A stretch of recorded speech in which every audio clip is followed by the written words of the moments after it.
വൈകിട്ടായപ്പോൾ നല്ല തണുപ്പ് ഇപ്പോൾ ഫീൽ ചെയ്യുന്നുണ്ട്. ഇവിടെ -ആണിപ്പോൾ.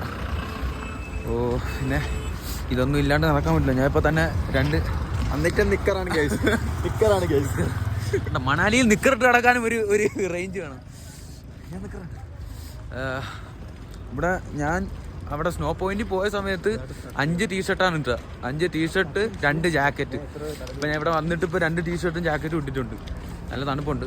പക്ഷേ അടിയിലോട്ട് ഞാൻ ഷോർട്ട്സാണ് ഇട്ടേക്കുന്നത്. ഇതാണ് ഇവിടുത്തെ നമ്മളെ റൂമിൻ്റെ അവിടുന്ന് പുറത്തോട്ടുള്ള ടൗൺ ഇങ്ങനെയാണ്. അവിടെ ആയിട്ട് ബസ് സ്റ്റാൻഡ് നമ്മൾ വന്നിറങ്ങി. അവിടെ നിന്നാണ് നമ്മൾ ഇങ്ങോട്ട് വന്നത്. ഇപ്പോൾ കഴിക്കാൻ വേണ്ടി ഇങ്ങോട്ട് പോവാം. പക്ഷെ നമ്മൾ സ്നോ കാണാൻ പോയ സ്ഥലത്ത് വലിയ തണുപ്പ് ഫീൽ ചെയ്തില്ല അല്ലടാ. അവിടെ നമുക്ക് ഇങ്ങനെ വലിയ തണുപ്പ് ഫീൽ ചെയ്ത് എനിക്ക് തോന്നിയില്ല. -10 കാണിച്ചു തരാം. കണ്ടോ, -10 ഇവിടുത്തെ ടെമ്പറേച്ചർ ഇപ്പോൾ. പൊളിയല്ലേ?